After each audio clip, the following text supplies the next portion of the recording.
Puji Tuhan, saya ucapkan shalom semuanya. Shalom. Saya juga ucapkan shalom untuk semua yang ibadah pada ekstrem di rumah. Tuhan juga memberkati saudara sekalian.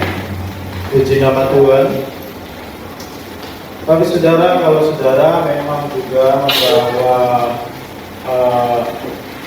masker, dipersilakan kalau saudara mau memakai masker, ya fleksibel, maksudnya kalau saudara capek juga bisa tetap kita mengikuti protokol kesehatan. Kalau saudara merasa capek, ya boleh dilepas. Jadi buka tutup, ya buka tutup. Nah, saudara kasih dalam Tuhan, kita bersyukur kepada Tuhan sebab Tuhan Yesus baik, amin.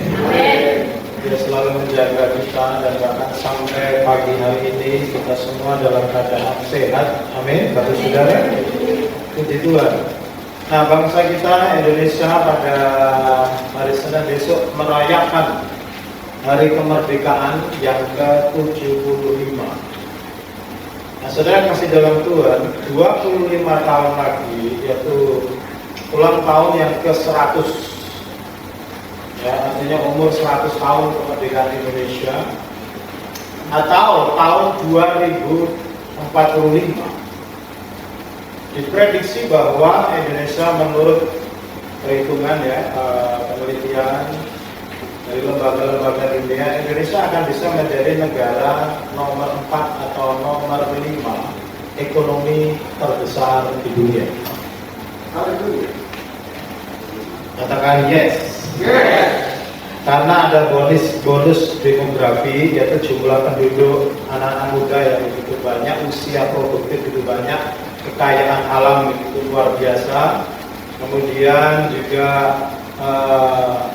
kekayaan yang non alam, ya, artinya orang-orang yang cinta bangsa ini memikirkan terus membuat terobosan untuk mencapai Indonesia mengalami yang namanya kemakmuran, ya, tahun 2045. Tetapi saudara Tuhan, dari ulasan di Kompas itu karena ada COVID-19 ini, ya, itu melanda seluruh dunia, maka bangsa ini harus bisa keluar dari situasi itu, ya, harus bisa membuat terobosan-terobosan. Dan oleh sebab itu saudara Tuhan, karena kalau tidak maka akan terjadi pergeseran. Usia saya 25 tahun ke depan itu sudah kepala 7 sudah. Ya, kalau Tuhan berkehendak, saya masih bisa melihat, ya, bagaimana tahun 2045 Indonesia mengalami kemakmuran, ekonominya nomor 4 atau nomor 5, ya, di seluruh dunia. Oleh sebab itu kita sebagai gereja harus berdoa. Sebagai umat Tuhan, sebagai bagian daripada bangsa ini, kita harus sudah melakukan visinya Tuhan, melakukan kehendak Tuhan. Saudara, kita juga harus ambil bagian, ya, bukan hanya berdoa, tetapi kita memiliki kehidupan yang berkualitas. Katakan kehidupan yang berkualitas. Saya melihat di sini yang hadir lebih dari 80% itu adalah anak muda. Ya. Kalau Pak Eri itu sudah anak-anak tua. Ya, kalau kebanyakan anak-anak muda. Anak muda itu energi, visioner, punya semangat. Amin. Amin. Haleluya. Tidak mudah menyerah, pantang menyerah. Sudah selalu Tuhan, apalagi kita sebagai anak-anak Tuhan, kita punya dua modal yang luar biasa. Yang pertama adalah Roh Kudus, katakan Roh Kudus. Yang kedua adalah karakter Kristus, katakan karakter Kristus. Saudara, kalau dua hal ini diasah dalam hidup kita, terjadi dalam hidup kita, maka kualitas rohani, kualitas intelektual, kualitas kehidupan saudara akan terus naik. Yang percaya katakan amin. Dan saya pagi hari ini, saudara, saya akan melanjutkan seri khotbah, yaitu bagaimana membangun kualitas kehidupan kita dengan membangun masa depan dengan pikiran Allah. Minggu yang lalu, dan itu dirilis dalam warta jemaat pada pagi hari ini, saya berbicara tentang blessed morning atau pagi hari, kehidupan pagi hari yang berkualitas supaya hidup kita diberkati Tuhan. Saya percaya saudara-saudara Tuhan, kita mengerti hal itu, sudah mengerti, dan bagaimana saudara melakukan secara kontinu, secara konsisten, secara disiplin.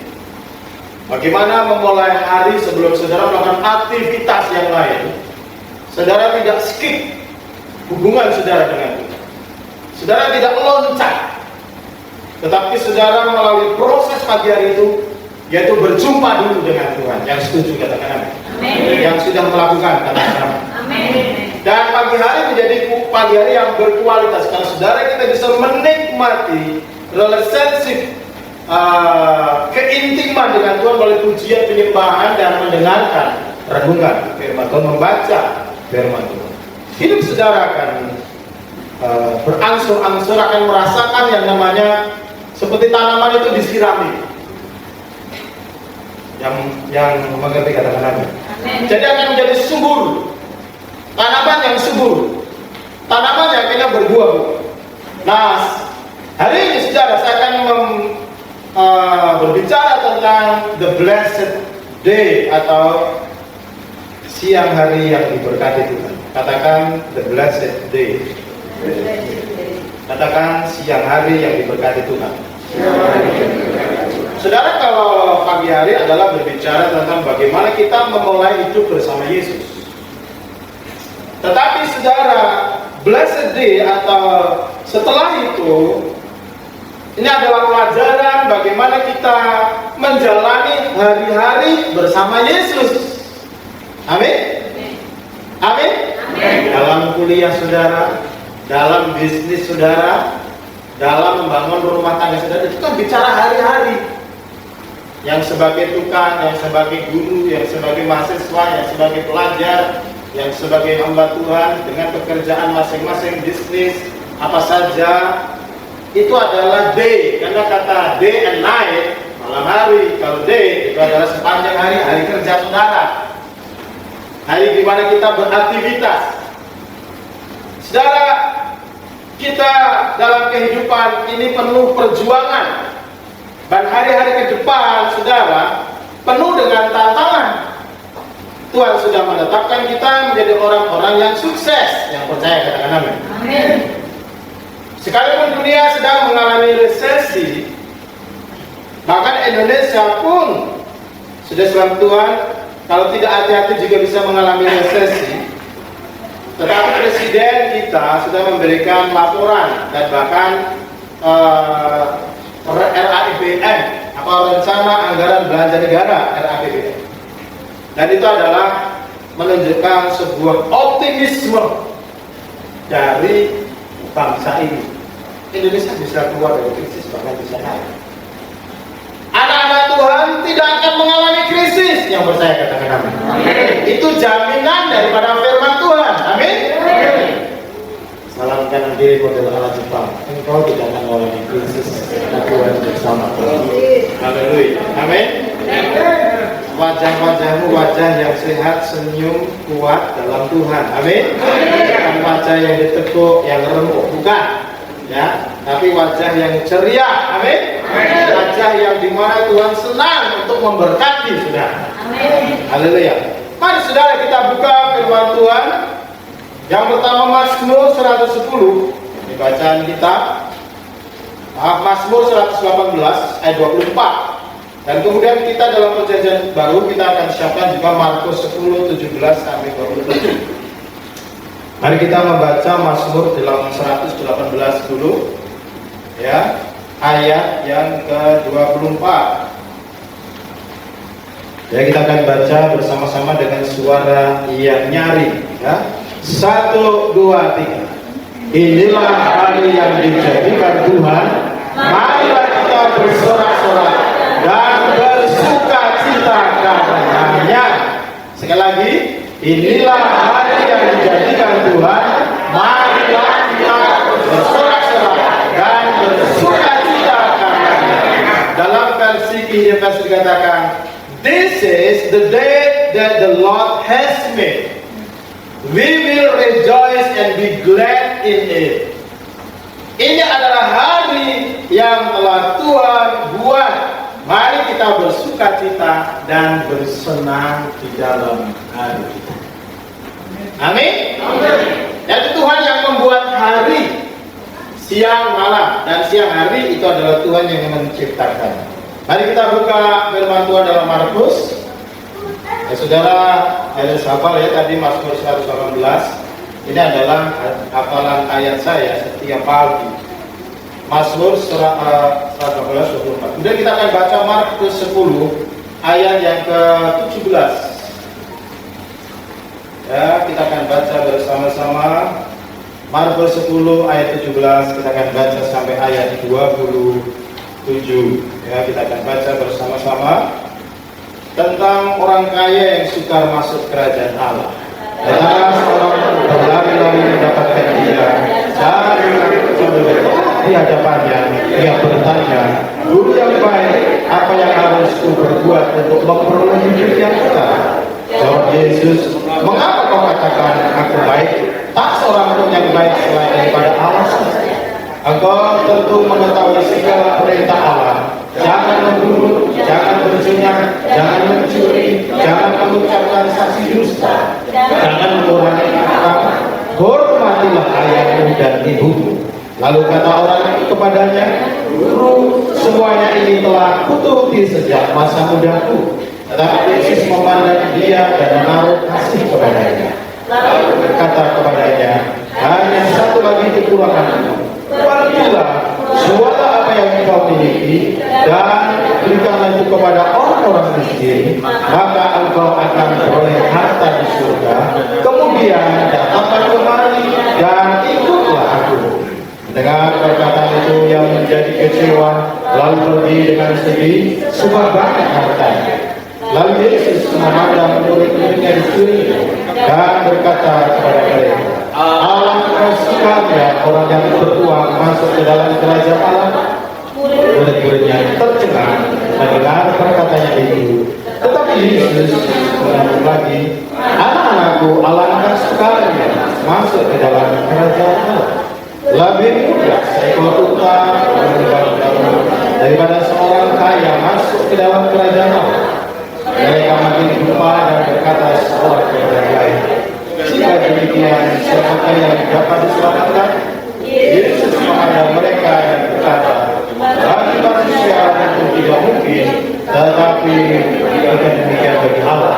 Sebab segala sesuatu adalah mungkin bagi Allah." Bapak Ibu Saudara yang dikasihi oleh Tuhan,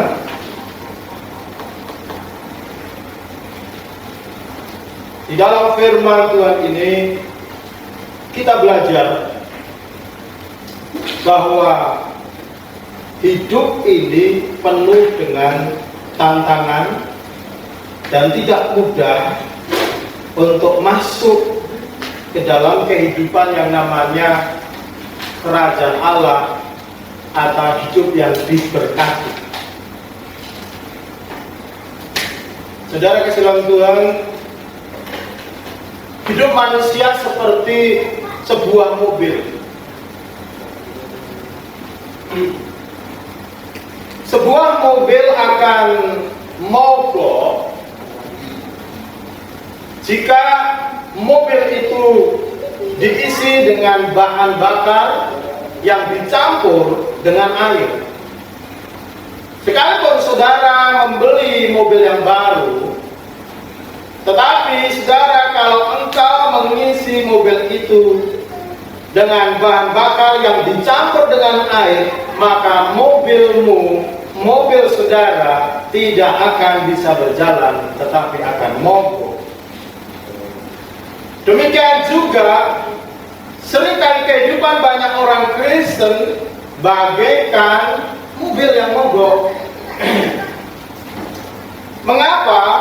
Karena tidak mengikut Yesus dengan sungguh-sungguh, tidak murni. Saudara, untuk mobil bisa berjalan harus butuh bahan bakar. Itu menjadi pendorong mesin untuk bisa bekerja. Kehidupan banyak orang Kristen bisa menjadi mogok karena tidak ikut Yesus sungguh-sungguh. Menjadi Kristen berbeda dengan menjadi murid Yesus. Ada banyak orang Kristen tetapi bukanlah murid Yesus, karena dia tidak mengikuti apa yang Yesus ajarkan. Hidupnya dicampur dengan ajaran-ajaran dunia, sehingga yang sering kali terjadi hidupnya jadi mogok. Bisnisnya mogok, sekolahnya mogok, keluarga menjadi mogok, pelayanan menjadi mogok, semua menjadi mogok, anak mogok, bahasa Jawanya mogol, tidak bisa jalan. Tetapi bagi saudara, mobil akan berjalan kembali ketika mobil itu diisi bahan bakar yang murni. Pernah suatu saat saudara, mobil saya itu kan mobil yang isinya adalah solar, bahan bakar solar, tetapi diisi bensin, itu tidak matching. Akhirnya harus dibersihkan di bengkel, saudara, dan harus dikuras karena jalannya ternyata gedet-gedet, saudara. Mobil Evalia kemarin ngantar dari kita Karol, saudara. Mereka sudah semangat, ya, satu keluarga, ada Pak Boni dan istri, Pak Anto, ada di video. Oh, mereka semangat ngantar, ada siapa lagi, Dede mungkin. Tahu-tahu saya dengar saya ditelepon, itu Evalia macet, sampai macet, sehingga Karol harus disesain pakai Grab sampai bandara. Apa yang terjadi? Karena ada kabel yang berkaitan dengan transmisi gigi itu putus. Bapak Ibu Saudara, banyak sekali yang membuat kehidupan itu menjadi mogok. Kenapa itu terjadi? Karena dalam kehidupan kekristenan kita harus mengikut Yesus dengan menjadi murid Yesus sungguh-sungguh. Istilah murid itu lebih dari 300 kali muncul di dalam Alkitab Perjanjian Baru. Kristen itu hanya 3 kali sudah.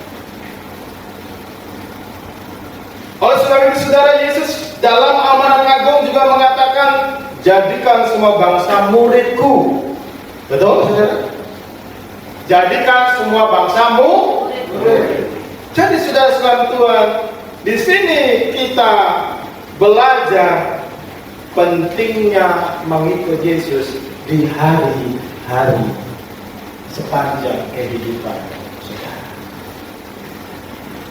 Yesus adalah cahaya yang paling terang dalam sejarah manusia, saudara. Dari semua orang yang pernah hidup di kolong langit ini, Yesuslah adalah cahaya yang paling terang dalam sejarah manusia. Dia pernah menampakkan diri, dia pernah berubah rupa sebelum Yesus mati di kayu salib, saudara. Di dalam Markus pasal 9 ayat 27, dia berubah rupa, saudara. Di atas gunung, dia dengan Yakobus, dengan Yohanes, dengan Petrus, saudara. Dia tiba-tiba berubah mukanya. Mukanya bercahaya. Jubahnya menjadi putih. Dan firman Tuhan mengatakan tidak ada seorang yang pernah melantang daripada jubah itu yang begitu putih, cerah, dan bercahaya. Sampai Petrus dan murid yang lain, saudara, dia mau menawarkan untuk membuat kemah di tempat itu. Kenapa, saudara? Karena mereka merasakan peace, damai yang luar biasa dengan kehadiran Yesus yang mengalami kemuliaan. Saudara kasih dalam Tuhan, Yesus juga ketika dia sudah bangkit dari kematian, di dalam kitab Wahyu pasal 1 ayat 10, kitab Wahyu pasal 1 13 ayat 18, bagaimana Yohanes di Pulau Patmos melihat Yesus yang bangkit. Dia tersungkur, dia mengalami gentar dan takut karena Yesus bercahaya bahkan lebih terang daripada matahari. Saudara, banyak orang yang melihat Yesus dan Yesus begitu bercahaya terang benderang. Saudara sekalian Tuhan, kita hidup di dalam dunia yang begitu gelap. Ada sejuta masalah, ada begitu banyak kepahitan, persoalan, kekecewaan, sakit penyakit yang melanda, yang mengakibatkan kesedihan, bahkan mengakibatkan saudara sekalian Tuhan resesi ekonomi dalam keluarga karena dikuras habis untuk mencari pengobatan karena sakit penyakit yang membawa dan berakhir kepada kematian. Saudara kasih dalam Tuhan Yesus Kristus, oleh sebab itu di dalam pembacaan Mazmur Markus pasal yang ke-10 ayat 17 sampai 27, di situ dikisahkan ada seorang anak muda. Dia berlari-lari dari jauh, saudara, dan dia berlutut di kaki Yesus. Dan dia bertanya kepada Yesus, "Guru yang baik, apa yang harus aku perbuat untuk memperoleh hidup yang kekal? To inherit eternal life." Untuk menerima berkat spiritual, berkat rohani. Saudara, di dalam versi Injil yang lain adalah orang yang kaya, orang muda yang kaya, orang muda yang baik, orang muda yang punya moral yang baik. Saudara Tuhan, bahkan orang muda yang cinta, mengasihi orang tuanya. Ketika itu Yesus memberikan satu jawaban, jangan berzina, jangan membunuh, jangan mencuri, jangan berdusta, hormati ayah dan ibumu. Orang muda ini berkata, aku sudah melakukan sejak masa mudaku. Tetapi ada satu yang kurang. Yesus memberikan jawaban, respon. Yesus memandang dengan kasih kepada orang muda yang haus, yang ingin hidupnya mengalami spiritual blessing, berkat dari Tuhan, yaitu hidup yang kekal. Yaitu jualah apa yang kau miliki, berikan kepada orang yang miskin, kemudian datanglah kemari dan ikutlah aku. Saudara, karena kekayaan yang luar biasa dia cinta kepada hartanya, dia sedih dan dia tidak merespon, dia meninggalkan Yesus. Saudara, the blessed atau berkat rohani, spiritual blessing yang diharapkan oleh orang muda ini adalah hanya kalau dia mau ikut Yesus. Follow Jesus. Ikutlah aku. Saudara sekalian Tuhan, peristiwa ini adalah peristiwa yang nyata. Saudara sempat membuat kegoncangan karena Yesus akhirnya mengajarkan bahwa begitu tidak mudah orang menerima berkat, menerima kerajaan Allah. Bahkan lebih mudah seekor unta masuk lubang jarum. Lubang jarum bukan lubang yang untuk jarum jahit, tetapi itu adalah lubang yang ada di Yerusalem. Di tembok Yerusalem itu, saudara, unta-unta akan masuk kalau sudah sore hari melalui pintu gerbang. Tetapi lubang jarum adalah kalau itu pintu gerbang sudah ditutup, itu ada lubang-lubang kecil, mungkin tingginya 1,5 meter, saudara. Dan unta untuk bisa masuk, dia harus merendah, harus mengesot, bahasa Jawanya itu sudah. Jadi lebih mudah unta masuk lubang jarum daripada orang yang kaya masuk ke dalam kerajaan Allah. Saudara, sebenarnya Yesus tidak sedang berbicara hanya orang kaya saja. Tetapi Yesus sedang mengatakan ada banyak yang membuat orang mogok, orang akhirnya tidak mau mengikut Yesus, ada banyak halangan. Siapapun,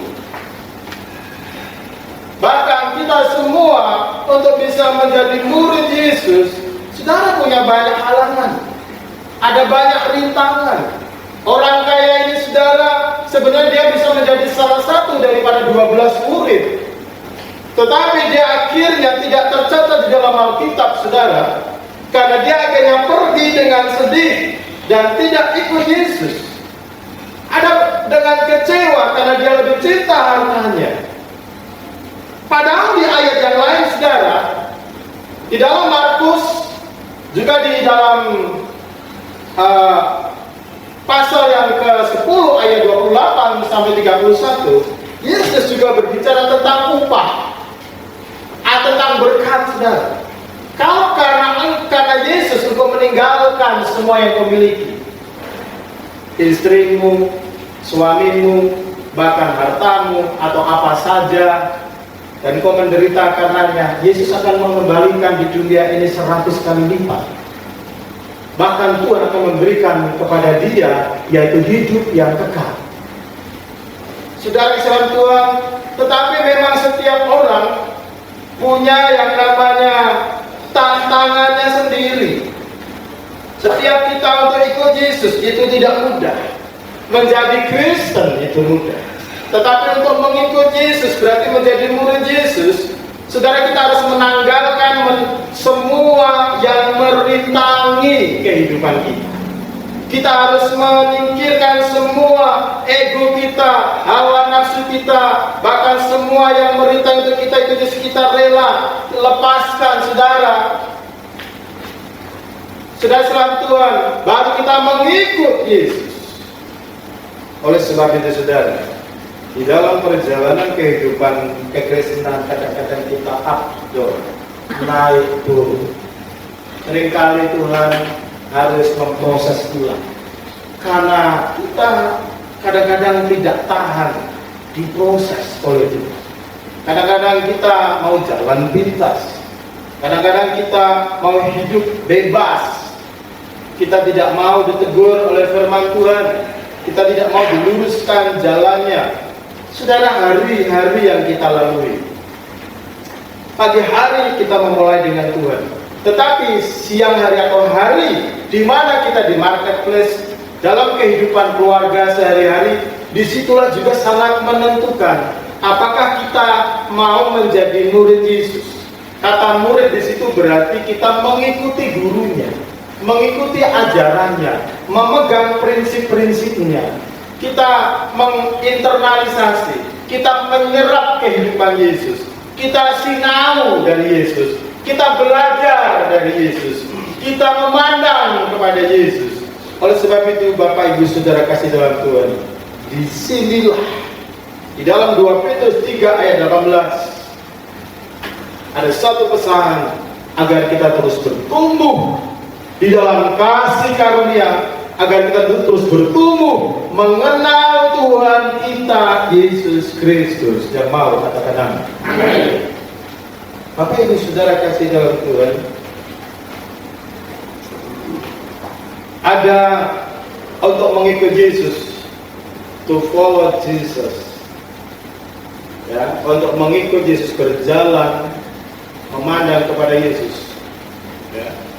Saudara, apa ada satu pertanyaan begini, bagaimana kita hari-hari kita atau hari-hari saudara itu hidupnya penuh dengan berkat Tuhan? Ini pertanyaan kunci.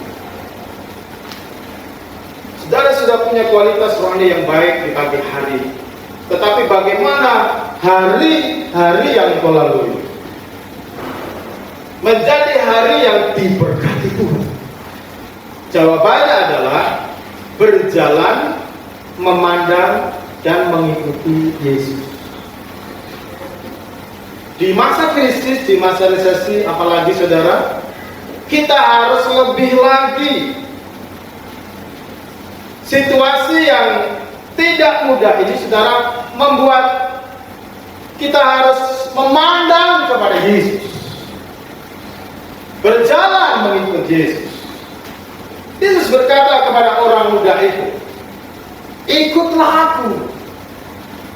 Saudara, kata ikut berarti menuruti. Di mana Yesus berada, dia harus berada. Betul, saudara? Sama dengan kehidupan kita. Kalau engkau dikatakan mengikut Yesus, saudara harus bagaimana berbisnis mengikut Yesus. Cara bisnis seperti yang Yesus ajarkan.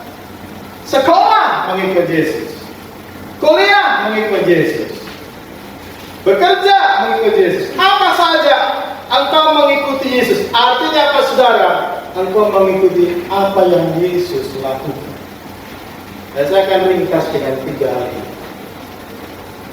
Yang pertama, saudara, di dalam mengikut Yesus, kita harus mengikut dengan iman, atau walk by faith, atau berjalan dengan iman. Katakan berjalan dengan iman. Yang kedua, saya akan berbicara tentang berjalan di dalam kasih. Katakan berjalan di dalam kasih. Walk in love, ya. Jadi berjalan di dalam kasih. Yang ketiga, saya akan menyampaikan tentang walk in the truth, atau berjalan di dalam kebenaran. Katakan berjalan di dalam kebenaran. Saudara, ikut Yesus ada 3 inti. Yang pertama, iman. Katakan iman. Dalam Markus tadi pasal yang ke-10 ayat 27, saudara, murid-muridnya bingung. Kalau begitu, siapa yang mau masuk, yang bisa masuk ke dalam kerajaan Allah? Siapa yang bisa dapat berkat dari Tuhan ini? Saudara, Yesus berkata, bagi manusia hal itu tidak mungkin, tetapi bagi Allah tidak ada yang tidak mungkin. Sebab segala sesuatu mungkin bagi Allah. Saudara, itu Yesus berbicara apa? Itu Yesus sedang berbicara tentang kuasa Tuhan, tetapi Yesus juga berbicara tentang iman. Katakan iman. Jadi saudara sekalian Tuhan, kita bisa diselamatkan, saudara bisa diselamatkan karena iman. Roma 2:8-9, karena anugerah Allah. Oleh karena imanmu, itu bukan karena pekerjaan, usaha, kerja kerasmu, tetapi oleh karena kasih karunia Allah, kamu diselamatkan oleh iman kepada Yesus. Dan saudara juga bisa lihat di dalam Ibrani, apa itu iman. Ibrani pasal yang ke-11 ayat 1. Ibrani pasal yang ke-11 ayat 1, saudara, ini adalah ayat yang terkenal. Iman adalah dasar dari segala sesuatu yang kita harapkan dan bukti dari segala sesuatu yang tidak kita lihat. Jadi saudara umat Tuhan, kita setiap hari berjalan dan kita setiap hari penuh dengan harapan. Orang yang hidup ini penuh dengan harapan, betul? Kalau saudara tidak ada harapan, saudara sudah mati selagi hidup. Tetapi firman Tuhan katakan iman itu dasarnya.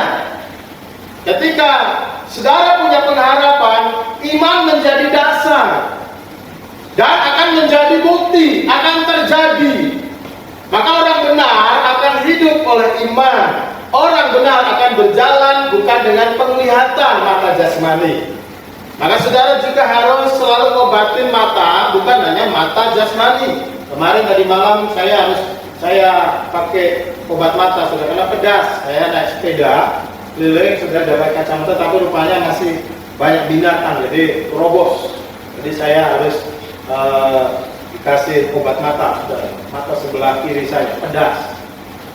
Anak saya bilang, kok papi matanya merah? Iya, tadi kena sandal mata. Sekarang tetapi mata rohani kita juga harus diobatin. Yaitu bagaimana? Supaya apa? Supaya dalam hidup ini kita bukan melihat dengan mata jasmani, tetapi melihat dengan mata rohani. Amin, saudara. Dan iman ini iman kepada siapa? Di dalam ayat yang ke-6 dikatakan, tetapi tanpa iman tidak mungkin orang berkenan kepada Allah. Sebab barang siapa berpaling kepada Allah, ia harus percaya bahwa Allah ada dan bahwa Allah memberi upah kepada orang yang sungguh-sungguh mencari Dia. Bukan kepada sesuatu yang bisa digoncangkan. Iman saudara kepada Allah yang menciptakan langit dan bumi ini. Amin. Jadi di sini saudara firman Tuhan katakan, yaitu kalau orang percaya, orang beriman, dia berpaling kepada Allah, dia akan menerima upah dari Tuhan.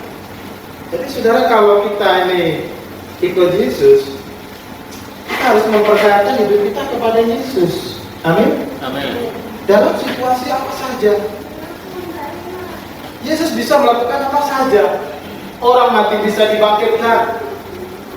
Yesus tidak, saudara, tidak ada yang tidak bisa dilakukan oleh Yesus, karena Dia adalah Allah. Dia Maha Kuasa. Maka ketika saudara menyandarkan imanmu kepada subjek, yaitu pribadi Yesus, bukan kepada manusia, kepada sesuatu yang sifatnya sementara. Saudara, kalau kepada manusia, kepada dunia ini, engkau akan menjadi kecewa. Imanmu itu salah. Tetapi imanmu harus ditujukan kepada Yesus. Maka di dalam Ibrani pasal ke-12, di dalam ayat yang kedua, Yesus dikatakan sebagai the author and finisher of our faith. Jadi Yesus itu adalah yang memberi iman, yang menciptakan iman dalam hidup saudara, dan membawa iman saudara ke dalam kesempurnaan. Maka dikatakan, pandanglah kepada Yesus. Marilah kita melakukannya dengan mata yang tertuju kepada Yesus. Amin. Jadi saudara, orang Kristen, anak-anak Tuhan yang namanya murid Yesus, hidup ini saudara tidak ada yang pasti. Dunia ini tidak ada yang pasti. Cuaca saja berubah-ubah. Musim juga berubah, bergeser. Kehidupan banyak orang akan semakin sulit, semakin sukar. Kehidupan banyak orang akan semakin penuh dengan challenge, tantangan. Saudara, orang dunia memberi nasihat untuk engkau berpikir jangan harus out of the box. Artinya di luar kebiasaan, untuk membuat terobosan. Saudara selamat Tuhan, anak Tuhan juga harus belajar berpikir out of the box, artinya tidak biasanya. Engkau dengan cara apa hidup beriman, memandang kepada Yesus. Saudara selamat Tuhan, Yesus akan menguatkan iman saudara, sehingga apa yang kau harapkan, anakmu sukses, kuliahmu berhasil, bisnismu naik, Tuhan memberkati kehidupanmu, apa saja engkau sehat, saudara, engkau hatimu sehat, pikiranmu sehat, tidak cemas, tidak khawatir. Banyak orang hari-hari ini khawatir, banyak orang hari-hari cemas. Hati-hati saudara, kalau engkau khawatir, banyak cemas, tidak banyak dekat dengan Yesus, tidak hidup dalam iman, saudara Tuhan, tidak memandang kepada Yesus, nanti saudara, wajahmu, kondisimu akan melorot seperti turun gunung, cepat tua umurmu. Umur muda tetapi wajah bisa tua. Saudara Tuhan, saya melihat ini ada penyakit itu bisa membuat orang begitu cepat sekali itu. Karena saya dikasih kiriman gambar ada seorang yang sakit kanker, sudah. Ini umurnya sebenarnya baru 53-54 tahun. Tapi saudara, penyakit itu mengubah fisiknya, saudara. Yang tadinya badan segar, badannya menjadi tua sekali, terus tinggal tulang dan kulit, dan wajahnya sudah seperti umur 70-80 tahun. Padahal itu berarti tua dengan cepat seperti turun gunung sudah. Jadi kalau Jawanya itu cepat sekali kalau saudara naik turun naik motor begitu atau naik sepeda, cepat sekali, cepat tua saudara. Karena apa? Cemas, karena khawatir, karena penyakit. Dan saudara, ini yang membawa efek kepada fisik. Belum lagi ada banyak sekali aspek yang lain, saudara. Makanya iman itu harus kuat.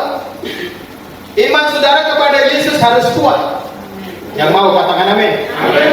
Saudara jangan mengandalkan diri saudara sendiri. Saudara harus berbahagia dalam hidup ini, bergembira. This is the day that the Lord has made. Amin. Bersukacitalah, bergembiralah. Amin. Itu yang membuat engkau awet muda, engkau kuat, engkau semangat dalam hidupmu, engkau melihat hidup ini secara berbeda karena engkau, saudara, ada sukacita dari Tuhan. Jadi karena ada iman dalam dirimu, berjalan dalam iman.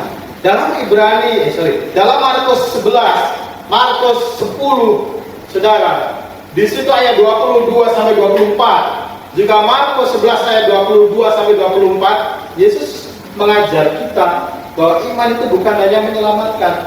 Iman itu juga bisa menjadikan saudara mendapat berkat yang banyak. Tetapi iman itu juga bisa memindahkan gunung. Amin. Gunung-gunung yang tinggi, masalah-masalah yang tidak mungkin saudara selesaikan. Engkau tidak mungkin mengatasi dengan caramu sendiri. Engkau terlalu kecil, kita terlalu kecil, saudara. Tetapi saudara, kita memandang kepada Yesus. Dia adalah Tuhan yang maha segala-galanya. Amin, saudara. Dia adalah Tuhan yang maha besar. Dia maha kuasa. Kata maha, dia itu di atas segala-galanya. Dia di wilayah supranatural. Kita ini natural, saudara. Tetapi iman kita membawa yang natural ini memasuki dimensi supranatural. Sehingga saudara bisa melakukan hal-hal yang sangat kreatif, terobosan, bahkan kekuatan yang supranatural. Saudara bisa memindahkan gunung. Ini adalah unlogic, itu adalah irasional, itu adalah tidak masuk akal. Memang wilayah iman adalah wilayah irasional atau suprarasional. Itu adalah wilayahnya Tuhan. Yang mengerti katakan amin. Jadi kalau engkau hidup berjalan seperti yang Yesus mau, berjalan dengan iman hari itu, aku mau hari ini lebih baik. Saudara, kalau pagi hari saudara berdoanya bagaimana? Saya berdoa begitu, Tuhan, ini hari yang baik. Kemarin hari Selasa, ini hari Rabu. Hari ini adalah jauh lebih baik daripada hari kemarin. Bisnis saya, pelayanan, hubungan, maka saya dengan Tuhan lebih baik. Ini sudah another day. Sekarang apa yang sudah katakan? Sudah katakan dengan iman. Ini ada masalah Tuhan yang besar, tetapi saya percaya Tuhan, tanganmu sangat kuat untuk memindahkan masalah. Aku tidak mampu Tuhan, tetapi Engkau mampu, Engkau maha kuasa. Buatlah jalan ini menjadi mulus, buatlah jalan yang berbela-bela diluruskan. Seperti firman Tuhan di dalam kitab Amsal ayat 6. Tuhan meratakan jalan orang yang selalu beriman, mengakui Tuhan dalam hidup. Amin. Karena ini di dalam kehidupan sehari-hari, bagaimana kita mempraktekkan firman. Yesus mau kita berjalan dalam iman. Sebenarnya dia mau mengajari kepada orang kaya ini, orang muda yang kaya ini. Dia suruh jual hartanya supaya hidup dengan iman. Yang mengerti katakan apa? Dia tidak boleh mengandalkan hartanya, tidak boleh mengandalkan uangnya. Dia tidak tahu bahwa ketika dia ikut Yesus, dia ngomong sama Petrus. Petrus ngomong, Tuhan, aku itu sudah tinggalkan semua. Aku sudah ikut Yesus. Apa upahku? Yesus berkata, kamu akan menerima 100 kali lipat apa yang hilang karena engkau ikut saya. Dan bahkan engkau akan memperoleh hidup yang kekal.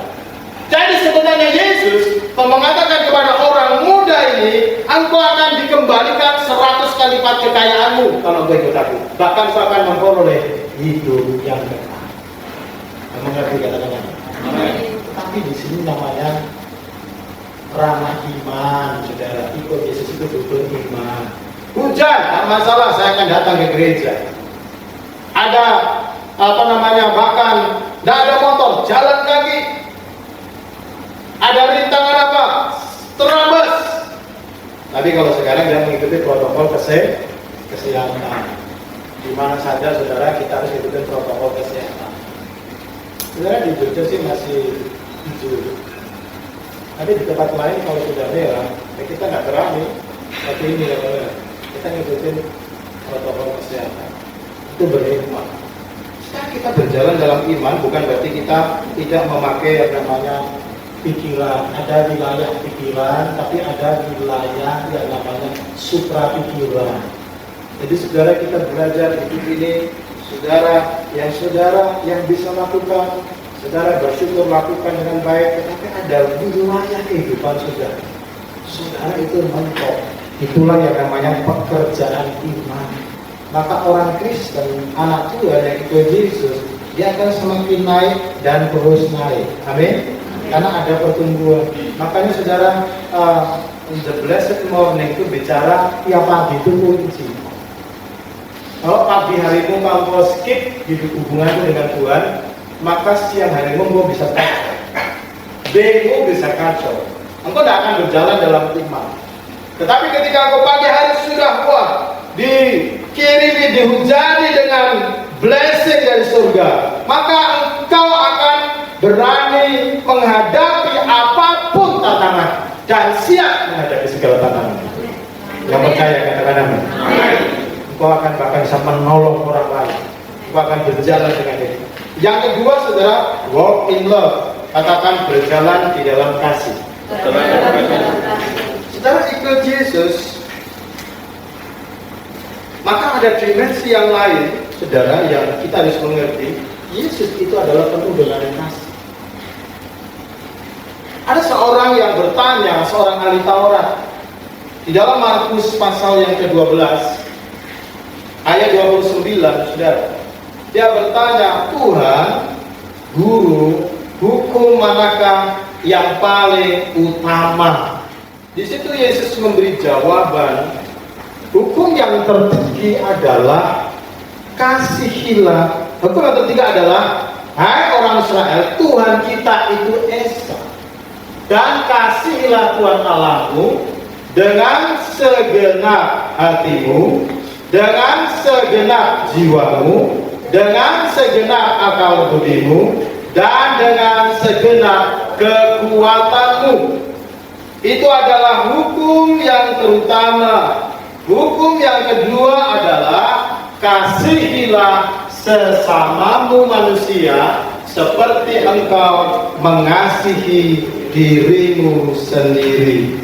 Bapak Ibu Saudara kasih dalam Tuhan, love God, love people. Yesus menjawab inti daripada seluruh perjanjian lama dan perjanjian baru. Yesus meringkas, yaitu perintah agung ini, saudara. Amanat atau perintah agung ini, yaitu cintai, kasihi Tuhan. Saudara, kata kasih di sini adalah kasihnya kepada Tuhan. Ini bukan seperti engkau, kalau dalam bahasa Inggris itu dikatakan kata love, itu bisa dipakai untuk sembarang, semuanya dipakai. I love the Indian food. Saya senang makanan India. I love Padang food. Saya cinta, senang makanan Padang. I love you. Ya, kalau anak muda dia cinta kepada lawan jenis, gadisnya atau prianya. Tadi dipakai sama-sama love. Kepada Tuhan, I love you. Saya cinta Tuhan. Saudara, kalau di dalam bahasa Yunani kata kasih kepada Tuhan atau kasih dari Tuhan berbeda. Sudah ada 4 tingkat, ada agape, storge, philia, ya, satu lagi eros, ya, terus Tuhan. Tetapi saudara, di sini kita diajar oleh Tuhan untuk mengasihi Tuhan dengan kasih tanpa syarat. Karena apa? Tuhan sendiri sudah mengasihi kita tanpa syarat. Amin. Di sini saudara, kita ada level 1 love God, level 2 love people, dan yang ketiga adalah ibadah-ibadah. Korban-korban persembahan itu harus dasarnya juga kasih. Oleh sebab itu saudara, kita jangan balik-balik. Kalau kita tidak mengasihi Tuhan, tidak mungkin kita bisa mengasihi orang lain. Tidak mungkin saudara bisa mengasihi dirimu sendiri. Karena nomor 1 orang harus bisa mengasihi Tuhan. Dan memang karena manusia sudah jatuh dalam dosa, manusia susah untuk mengasihi Tuhan. Tetapi di dalam Kristus, kita sudah belajar bahwa kasih Kristus, kasih Allah membuat dia mau datang ke dunia. Jadi kasih ini menjadi motivasi untuk dia datang ke dunia, menyelamatkan orang yang ada di muka bumi ini, orang yang hidup dalam dosa. Tuhan mau datang karena kasih. Jadi kasih yang tanpa syarat. Bahkan di dalam kitab Roma ayat pasal 5 ayat 8, bahwa Tuhan telah mati untuk saudara ketika kita masih berbuat dosa. Itu adalah kasih yang tanpa syarat. Love God.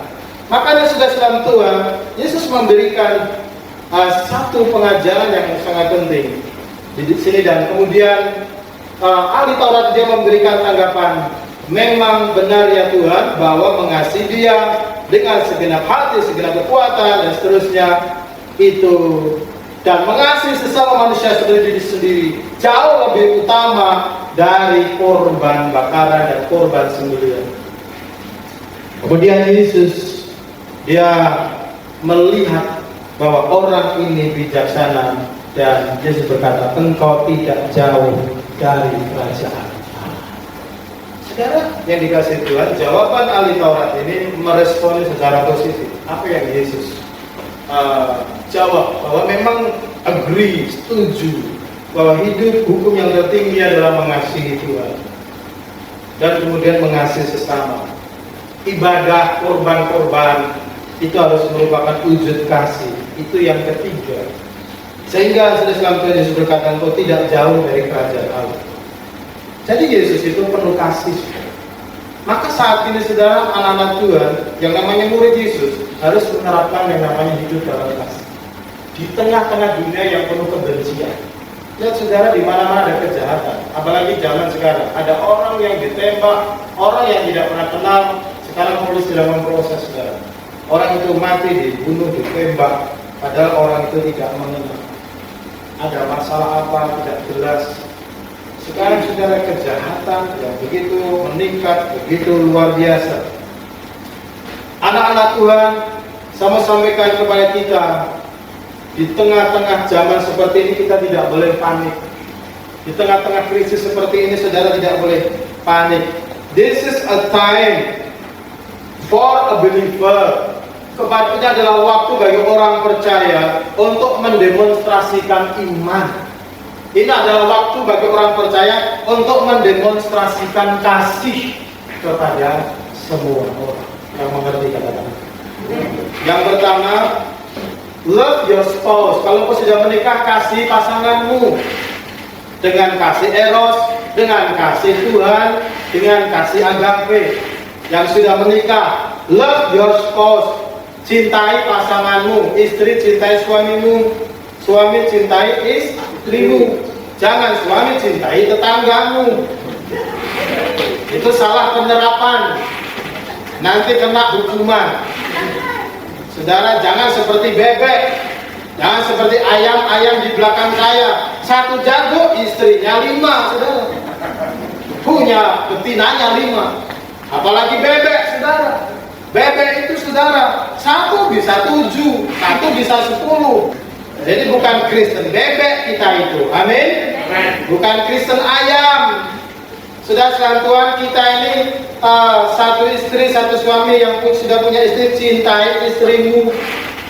Kalau istrimu sakit, dikasih obat, didoakan, dikasih apa makanan, dilayani. Suamimu sakit juga, ya. Istri saya senyum-senyum karena istri saya tadi sudah.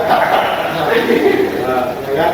Dan dia tidak mau berangkat. Tapi rupanya kondisi lebih baik karena saya kasih minuman saudara, yang minuman Jones. Itu ramuan dari surga. Sehingga dia bisa. Di sini sudah, ya kasih jeruk, kasih madu, kasih apa namanya hangat. Saudara sekarang kan anak-anak juga lagi musim ya. Mereka kurang suka minum air putih. Sehingga makanya harus banyak minum air putih. Jadi suami cintai istrimu, istri cintai suami. Love your spouse. Kemudian love your family, cintai keluargamu. Amin. Engkau punya keluarga, punya ayah ibu, punya adik kakak, punya saudara-saudara yang jauh, doakan tiap pagi, doakan setiap hari, kasih SMS, kasih WA dan seterusnya, ditanya keadaan dan seterusnya. Love your neighbor atau cintai sesamamu, kasih sesamamu. Jadi Yesus dia, saudara, dia orang sakit dia sembuhkan, orang sakit, orang susah dia hibur. Anak-anak Tuhan harus berjalan dalam kemurahan yang didasari dalam kasih. Yang mau katakan amin. Saudara, bagaimana ini bisa? Tidak bisa kalau kita tidak mengalami yang namanya hidup dalam iman, dalam Roh Kudus. Saudara, kita tidak pagi hari tidak ada keintiman dengan Tuhan. Seperti yang minggu yang lalu, perspektif kita berbeda. Kalau kita tidak memulai dengan Tuhan, kita namanya hidup mengandalkan sendiri. Kita tidak bisa berjalan dalam kasih. Saudara, kasih dalam Tuhan. Jadi kasih itu menjadi motivasi Tuhan menyelamatkan manusia. Kasih kita juga menjadi motivasi untuk kita berkorban untuk pekerjaan Tuhan. Yang mau katakan apa? Untuk berkorban melayani Tuhan. Untuk melakukan apa saja. Semakin engkau mengasihi Yesus, maka engkau akan berkorban apa saja untuk Yesus. Engkau tidak akan hitung-hitungan untuk Yesus. Bahkan engkau akan menjadikan dirimu sebagai bendaharanya Yesus. Saudara tahu bahwa sebenarnya semua hidup kita itu miliknya Yesus. Dompetmu, uangmu, anakmu, suamimu, istrimu, pekerjaanmu, semuanya itu sebenarnya adalah miliknya Yesus. Kita ini hanya dipercaya. Yang mengerti ya kan? Kita hanya mengelola. Maka kita harus semua pakai untuk kemuliaan Yesus. Kalau Yesus ambil, ya silakan. Saudara, itu punya suami. Saudara, itu suami itu juga milikmu, tapi miliknya Yesus. Kalau Yesus mau ambil kapan saja, bisa enggak? Bisa. Saudara, hidup kita ini semua milik Yesus. Saudara harus mengerti penata layanan hidup ini. Jadi kalau saudara kita tidak mengerti ini, kita seringkali berbuat yang namanya kita tidak bisa berjalan dalam lulus. Kita tidak berjalan. Itu Yesus penuh kasih kita. Jangan jotos-jotosan, jangan sikut-sikutan, jangan malah melakukan kejahatan. Saudara Islam berdua, di tengah-tengah seperti ini, demonstrasikan kasih. Yang mau katakan apa? Haleluya. Yang terakhir, saudara, apa? Berjalan di dalam kebenaran atau walk in truth. Ya, berjalan di dalam kebenaran. Mazmur 119, saudara bisa catat ayat 160. Firman Tuhan adalah kebenaran. Jadi saudara ikut Yesus, baru kita berjalan dalam kebenaran. Pertama kita berjalan di dalam dengan iman, yang kedua dalam kasih, yang ketiga berjalan dalam kebenaran. Dalam Yohanes pasal 14 ayat 6, saudara tentu hafal. Akulah jalan, kebenaran, dan kehidupan. Jadi saudara, untuk bisa sampai kepada kehidupan harus melewati yang namanya entrance atau jalan. Yesus adalah jalannya. Baru memasuki transforming life, yaitu hidup kita dibenarkan. Hidup kita itu mengalami perubahan. Dulu kita jahat, dulu kita suka nipu, dulu kita berzina, kita suka mencuri, kita suka korupsi, kita suka tipu sana tipu sini, kita tidak lurus kalau janji kita tidak menepati dan seterusnya. Itu menjadi kebiasaan kita dulu, kehidupan kita dulu. Suka kawin, tukang pacaran, gonta ganti dan seterusnya, tidak bertanggung jawab. Itu dulu saudara Tuhan. Tetapi setelah kita entrance masuk ke dalam Yesus, saudara, maka mengalami yang namanya transforming life. Ulat jadi kepompong jadi kupu-kupu, saudara. Ulat itu gatal, dulu kita gatal menjijikan, tetapi ketika kita masuk dalam Yesus, kita mengalami yang namanya transformasi, perubahan pikiran kita. Hidupnya menjadi benar, menjadi terang, saudara, menjadi mengerti kehendak Tuhan. Oh, pernikahan yang benar itu seperti ini, oh bisnis yang benar itu seperti ini, oh hubungan sesama lawan jenis yang benar seperti ini, dengan masyarakat yang benar seperti ini. Tuhan mengubah, Tuhan mentransform dalam hidup kita, dan itu maka kita akan memasuki yang namanya spiritual blessing, yaitu engkau akan mengalami kehidupan. Tapi saudara, Yesus katakan Yesus kebenaran. Jadi ikut Yesus. Ada 3 hal di sini saudara saya tekankan. Yang pertama, tiga karakter yang harus berubah dalam diri kita. Yang pertama karakter jujur, katakan jujur. Jangan percaya jujur aja. Jujur itu diberkati Tuhan. Yang percaya katakan amin. Saudara bisa. Yang kedua setia, katakan setia. Yang ketiga rajin, katakan rajin. Engkau tidak akan mengalami krisis kalau kau berjalan dengan Yesus dalam kebenaran. Yang pertama jujur. Amsal pasal 11 ayat 11, saudara bisa baca di situ. Amsal pasal 11 ayat 11. Ya, kita Amsal pasal 4 dulu ya, ayat 18. Ya, kita akan baca dulu Amsal pasal 4 ayat 18. 18 ya. Amsal pasal 4 ayat 18. 1 2 3.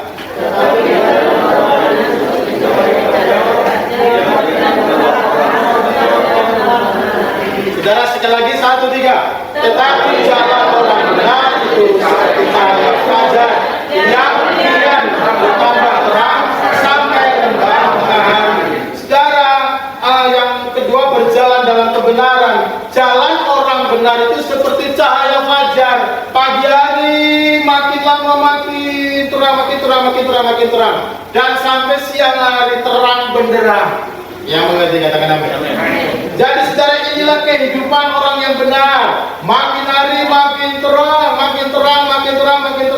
karena hidup dalam kebenaran orang benar, bertambah terang sampai rembang tengah hari, sampai panas terik. Itu adalah ultimate kehidupan Kristen, itu bercahaya seperti Kristus. Yang mengerti katakan amin. Bukan makin lama makin redup, bukan makin lama makin gelap, bukan makin lama makin angkrut, bukan makin lama makin kacau, bukan makin lama makin ngamur, bukan makin lama makin kotor, makin ceroboh, makin rakus, makin malas, makin hidup tidak teratur, makin hidup berantakan. Saudara, itu tidak mencerminkan, merefleksikan walk in truth, berjalan dalam kebenaran. Saudara, Amsal di dalam pasal 11 ayat 11, coba baca bersama-sama. 1 2 3. Berkat orang jujur memperkembangkan kota, tetapi mulut orang fasik merusak. Saudara, orang yang jujur itu ini mahal. Kata Amsal di sini berkat. Kalau saudara hari saudara siang itu sudah ketemu dengan siapa? Sudah urusan dengan siapa? Saudara berhubungan dengan siapa? Saudara jujur, maka kita mengatakan apa? Berkat orang jujur itu memperkembangkan kota. Kata memperkembangkan itu berarti ada yang namanya growing, bertumbuh, bisnisnya tumbuh, kepercayaannya tumbuh, kepintarannya bertambah. Kota, kalau dia seorang wali kota, dia akan menjadi wali kota, kotanya akan menjadi berkembang, makmur dan sebagainya. Kalau dia kepala keluarga, rumah tangganya akan makmur, rumah tangganya akan diberkati. Kalau dia seorang bisnis, bisnisnya akan berkembang karena dia jujur. Kenapa jujur ini penting?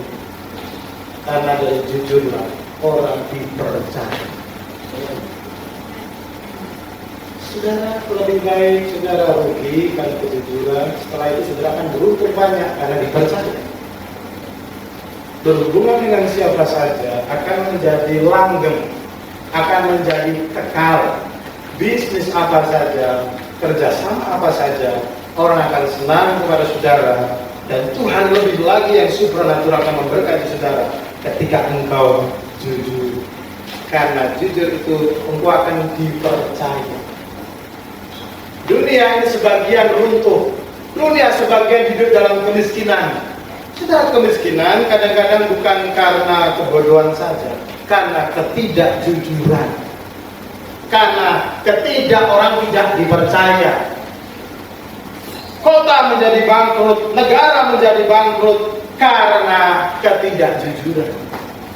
Oleh sebab itu saudara, Amsal mengatakan di sini, berkat orang jujur itu memperkembangkan kota. Tetapi mulut orang jahat, berarti orang yang gak jujur, itu meruntuhkannya. Membangun lebih susah bagi saudara daripada meruntuhkannya. Membangun butuh waktu bertahun-tahun, meruntuhkan butuh waktu cuma 1-2 hari, saudara-saudara. Makanya disinilah ikut Yesus harus mengalami transforming life. Yang mengerti kata-kata. Kita harus berubah pikiran kita, rumahnya bersih karena hatinya bersih. Semuanya menjadi baik, hubungan menjadi baik. Sudah bilang Tuhan, engkau semakin diberkati.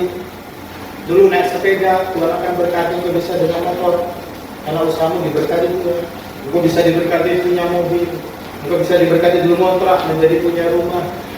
Yang mau katakanlah. Tapi semua itu harus di-develop, di-build up, mengalami transformasi, dibangun mindset kita, pikiran kita seperti Kristus. Yang mau katakanlah.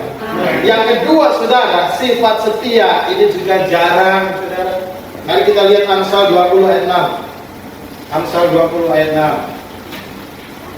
6. Ya, kita baca bersama-sama. Amsal 20 ayat yang ke-6. Kita baca bersama-sama. 1, 2, 3. Banyak orang menyebut diri baik hati, tetapi orang yang setia, siapakah yang menemukannya? Haleluya. Saudara, orang baik hati mungkin banyak, bahkan menyebut diri baik hati. Tapi saudara, kita tidak boleh menyebut saudara diri saudara baik, aku baik, aku baik. Saudara, tidak boleh. Biarlah orang lain yang melihat kebaikan saudara, dan biarlah Tuhan yang melihat kebaikan saudara. Amin. Karena saudara tidak tahu apa yang terjadi hari esok. Kita tidak boleh menyebut kita baik hati, tapi ada orang yang menyebut dirinya baik hati. Silahkan. Tetapi Alkitab mengajarkan jangan menyebut engkau baik, biarlah Tuhan dan orang lain yang menyebut engkau baik. Karena memang kehidupan bukan. Tetapi saudara, sifat setia ini yang jarang dikatakan di dalam firman Tuhan ini. Orang yang setia, siapa yang menemukannya? Saudara, setia sama istri, setia sama suami, setia dalam pekerjaan, setia di dalam hal apa saja yang dipercayakan kepadanya. Semua ini larinya kemana? Kepercayaan, saudara. Jadi sebenarnya kita ikut Yesus, setia kepada Yesus. Amin. Saudara, ada banyak orang yang setia sama Yesus. Dulu waktu mudanya ngajar sekolah minggu, dulu waktu mudanya BL, tapi begitu dia udah memasuki usia menikah, tidak kawin-kawin, tidak nikah-nikah, semua saja dihantam, saudara. Akhirnya Yesus sudah ada, ditinggalkan Yesus. Saudara tidak setia sama Yesus. Saudara, orang yang setia siapakah yang menemukan? Jadi saudara, Yesus setia sama kita. Amin, saudara. Mungkin kita perasaan kok saya ngalami gini, saudara. Tuhan tahu apa yang menjadi masalah. Kadang-kadang Tuhan sedang menguji, Tuhan sedang mengajar, Tuhan sedang mengizinkan sesuatu terjadi supaya kita belajar lebih dan lebih lagi. Kemudian walk in truth yang ketiga, bukan hanya berjalan dalam kebenaran, kejujuran, setia, tapi rajin. Katakan rajin. Amsal 12 ayat 27, coba kita baca. Amsal 12 ayat 27. Mari kita baca bersama-sama.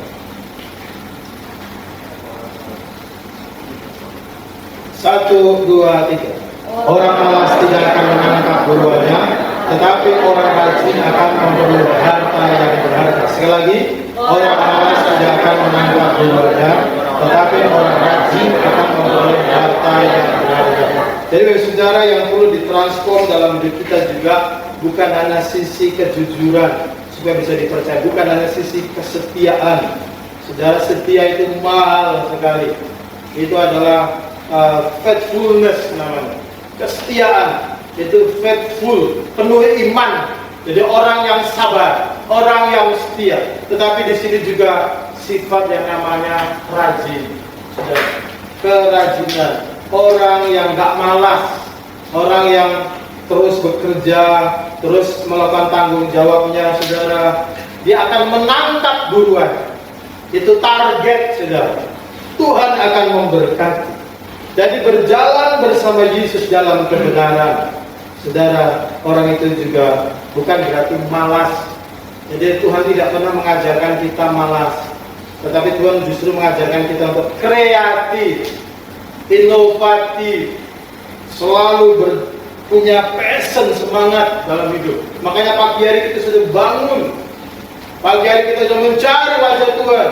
Ada strength dari Tuhan, ada kekuatan dari Tuhan. Saudara, saya percaya anak-anak Tuhan hidupnya akan semakin diberkati, tidak akan mengalami resesi. Pertama, Tuhan menyertai, ada Roh Kudus, kemudian watak Kristus ada pada kita. Kita hidup kita harus berubah, amin. Harus berkembang, berbuah. Yesus yang dinyatakan dan banyak orang melihat kehidupan kita berbeda. Mari salam kanan kiri, ya mari berjalan di dalam kebenaran, di dalam kasih, berjalan dalam iman. Ya, kiranya Tuhan Yesus memberkati saudara. Mari kita semua bangkit berdiri, ya, kita mengucap syukur kepada Tuhan.